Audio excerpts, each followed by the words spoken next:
اللہ اکبر اللہ اکبر اللہ اکبر۔ السلام علیکم ورحمۃ اللہ وبرکاتہ۔ ہمارے ہاں معاشرے میں ایک اور بات اور ایک اور کام جو بہت زیادہ معروف ہے کہ لوگ نبی پاک علیہ الصلوۃ والسلام کی طرف سے قربانی کرتے ہیں، اور اس میں یہ کہتے ہیں کہ جب امام الانبیاء جناب محمد رسول اللہ صلی اللہ علیہ وسلم نے اپنی طرف سے اور اپنی امت کی طرف سے قربانی کی ہے تو پھر ہمارا بھی حق بنتا ہے کہ ہم نبی پاک علیہ الصلوۃ والسلام کی طرف سے قربانی کریں۔ تو کیا یہ بات درست ہے کہ نہیں درست؟ ہمیں نبی پاک علیہ الصلوۃ والسلام کا کوئی بھی عمل جو صحیح سند کے ساتھ پہنچ جائے، اس کے بعد ہمارے لیے یہ ضروری ہے کہ ہم وہ دیکھیں کہ انہیں صحابہ اکرام نے اس عمل کو کیسے اپنایا ہے۔ اگر تو اس کام کو صحابہ اکرام نے جاری رکھا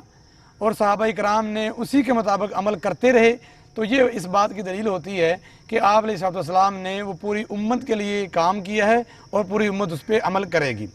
اگر کوئی ایسا کام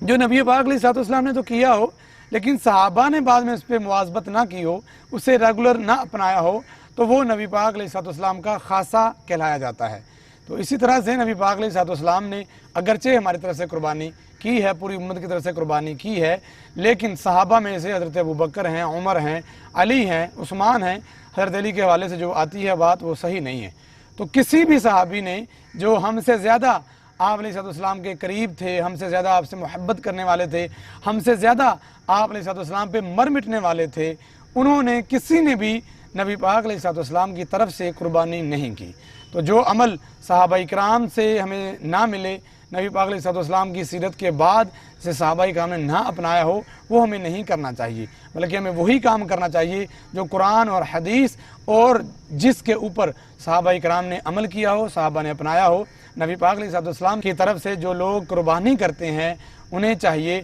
کہ وہ قربانی کریں، وہ غریبوں میں تقسیم کریں ثواب کے لیے، صدقہ خیرات کے لیے، لیکن نبی پاک علیہ الصلوۃ والسلام کی طرف سے قربانی کرنا یہ قطعاً کسی بھی حدیث سے ثابت نہیں ہے، اور یہ عمل صحابہ اکرام سے بھی نہیں ملتا۔ اس سے ہمیں بچنا چاہیے، اس سے پرہیز کرنا چاہیے۔ اللہ ہمیں سمجھنے کی توفیق عطا فرمائے، آمین۔